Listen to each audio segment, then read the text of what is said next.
Mali, là, Canal. Bon, bonjour à tous.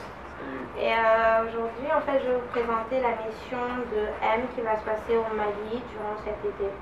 En gros, ce sera pendant le mois de juillet ou le mois d'août.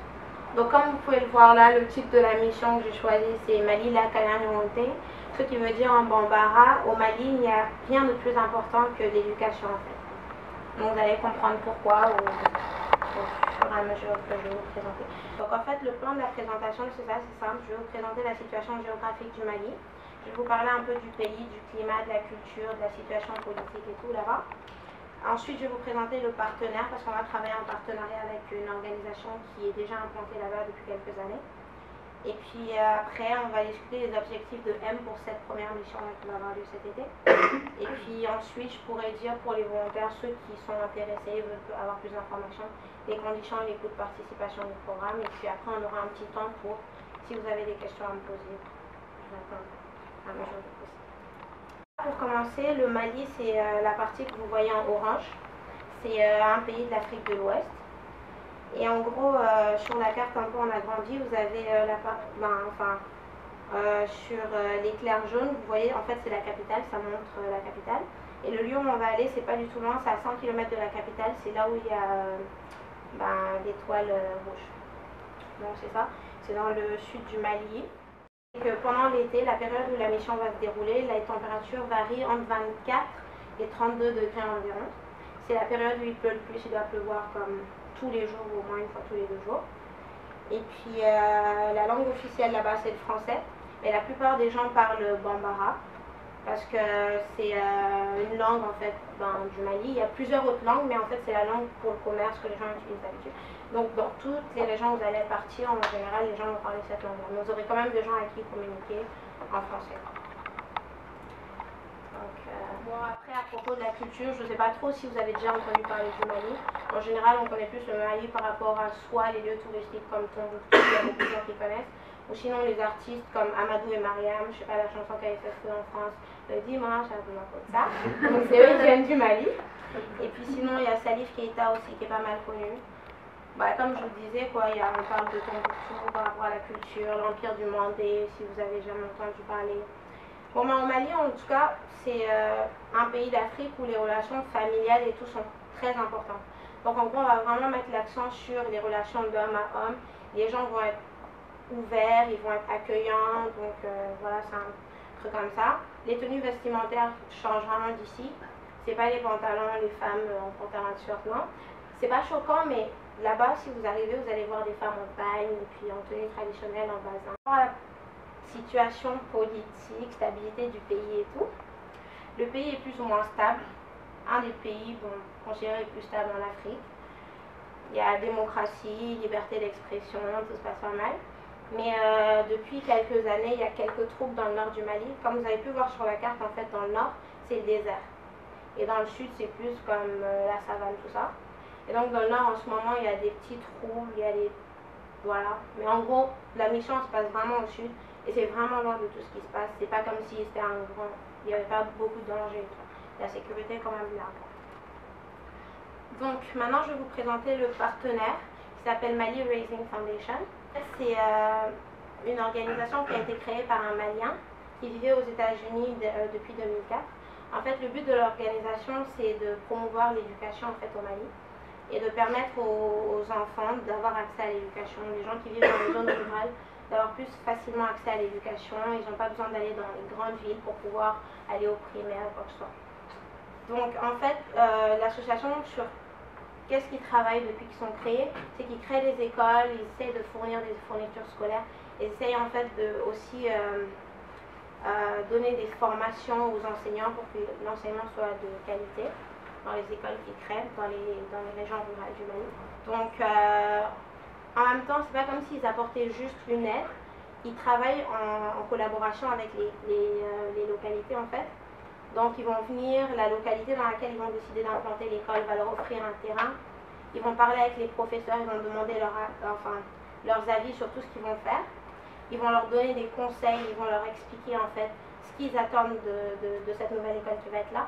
Et en fait, les gens qui vivent là-bas, en fait, vont s'occuper de tout le suivi. Enfin, l'organisation vient, elle crée l'école, elle donne son plan d'action, elle dit oui, on veut ça, ça, ça, on aimerait que l'école soit ça, ça, ça. Et ils forment les gens qui vont s'occuper de ça, mais après, c'est vraiment aux gens de la localité de s'organiser pour que l'événement, les choses se passent de la meilleure manière possible. Donc, ça favorise le leadership des gens qui sont là-bas, ça les implique parce qu'ils ont un investissement comme les professeurs ont du boulot là-bas, ils ont un investissement, ils donnent leur terrain et donc ils sont impliqués pour avoir une bonne relation.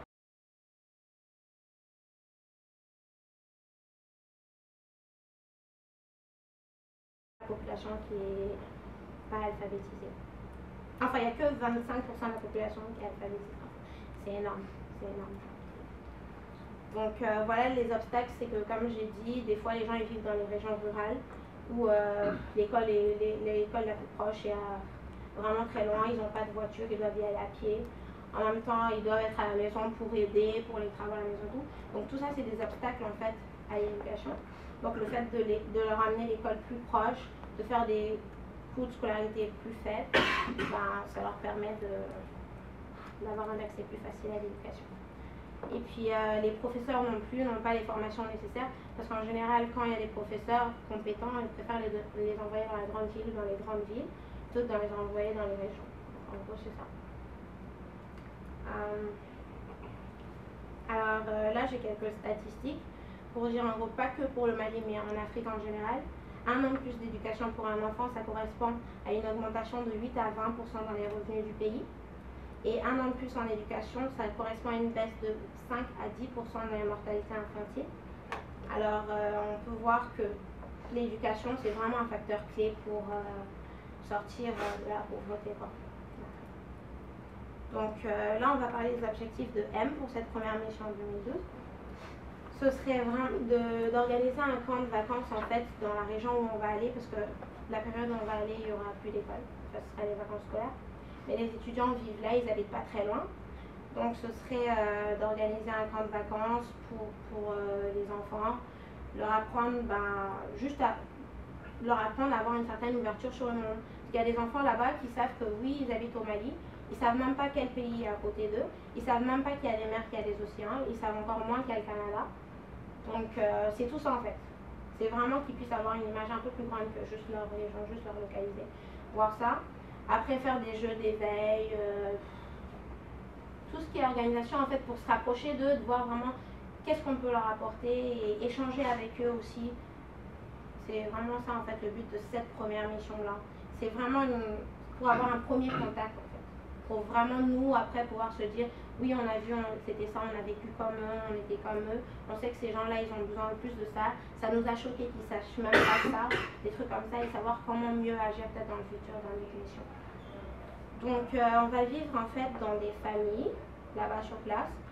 Donc comme on va vivre là-bas, il faudra qu'on aide dans les tâches quotidiennes, aller chercher l'eau, puis faire la cuisine, faire une petite visite au champ. Ils vont pas être très exigeants, mais c'est juste pour montrer qu'on s'intéresse et qu'on n'est pas juste là pour. On va vraiment participer. Donc voilà, vous savez ça. Donc les dons que M pourrait faire, on avait discuté en deux options. Je ne sais pas vraiment ça va être laquelle, soit des panneaux solaires pour permettre d'avoir l'électricité là, ou sinon financer une cantine scolaire pour que les enfants n'aient pas à rentrer chez eux chaque midi et qu'ils aient juste à rester à l'école. Donc ça on verra plus tard. De toute façon. Donc voilà, les conditions, c'est que quand on va arriver à l'aéroport. Vous vous rappelez là où il y avait l'éclair jaune, on va arriver là-bas. Et donc il y aura un membre de l'association qui va venir nous chercher, qui va nous emmener 100 km plus loin où est-ce qu'on va rester pendant toute la mission. C'est lui là. Ensuite, les conditions de vie, on va vivre dans les familles, là-bas, locales, dans des cases, des maisons en banco. En gros, il y aura un matelas, il n'y aura pas de lit, il n'y aura pas de ça, il n'y aura pas de télé. Oui, bon, il y aura un matelas, c'est ça. Il y aura des toilettes. Les toilettes, c'est pas des toilettes comme à l'école, c'est un endroit qui est fermé, où il y a un trou. Mais oui, je préfère vous préparer. Voilà, il y aurait un trou, et puis voilà, ce serait là les toilettes. Pour se doucher, on va chauffer l'eau au feu. Ce sera dans l'eau, ce sera dans un seau, et puis l'eau sera chaude. on va se doucher. Bah voilà, en gros, ça va être ça les conditions. Il n'y a pas internet, mais il y a le téléphone. Et puis les repas, on va essayer le plus possible de pouvoir manger comme eux là-bas. À part si vraiment il y a des trucs qui passent pas, comme il y a les plats vraiment typiques de là-bas. Parce qu'en principe que ça passe pas, mais on va essayer en fait ça. Donc c'est à base de riz, de mil, de maïs sur tous les repas, avec des sauces. On mange pas vraiment de salade. C'est pas grave. Mais c'est vrai, non, on mange pas vraiment de salade là-bas. Donc en gros c'est ça. Et oui, les coûts de participation en fait pour tous ceux qui ne sont pas maliens, tous ceux qui ne sont pas de l'Union africaine en gros, ils devront prendre un visa. Et les visas en fait vous pouvez les avoir dans n'importe quel consulat du Mali, que ce soit à Montréal, en France, etc. Je crois que les frais c'est entre 15 et 20 euros, un truc comme ça. Ça dépend un peu. Ça. Donc les billets c'est entre 700 et 900 euros, dépendamment de quand vous le prenez, avec quelle compagnie et tout. À partir de Paris j'ai pris. Et puis oui, les frais de séjour, les frais de séjour là vous voyez 15 $ par jour et par personne, en fait c'est juste une estimation. Parce qu'en fait on va vivre dans les familles, il y a deux options, vraiment. Moi ce que j'ai pensé c'est qu'on pouvait donner une participation aux familles, comme on va vivre chez eux, ils vont nourrir tout. Mais si en fait on va faire un vote, ça c'est vraiment mon option, moi je pense que c'est la meilleure manière de vraiment partager leur vie, vraiment tout voir. Mais s'il y a des gens que ça dérange et qui préfèrent pouvoir boire de l'eau potable, pouvoir manger des trucs qu'ils connaissent. Tu vois, c'est... Non mais je rigole pas, mais je dis c'est dur déjà d'arriver dans un endroit que tu connais pas, c'est dur de voir des gens habillés comme tu connais pas, et c'est dur de manger quelque chose que tu n'as pas l'habitude de manger. Moi je suis pas du tout ouverte côté nourriture, donc je comprendrais qu'il y ait des gens qui préfèrent, donc c'est une estimation. Dans le cas où on ne fait pas l'histoire de... si jamais on doit vivre dans les familles, on va décider d'une participation que nous on va donner comme ça, ils vont rien exiger. Mais si jamais vous voulez tout faire comme ici, ce sera environ 15 $ par jour. C'est une estimation que j'ai donnée. Donc voilà, et sinon, tout le transport local pour voir les environs, la localité et tout seront assurés par l'association là-bas qui nous offre ça. Enfin, la mairie à travers l'association qui nous offre ça. Donc si on doit aller voir quelque part, s'il y a un problème et qu'on doit retourner en ville, ils assureront le transport. Donc merci de m'avoir écouté. Merci.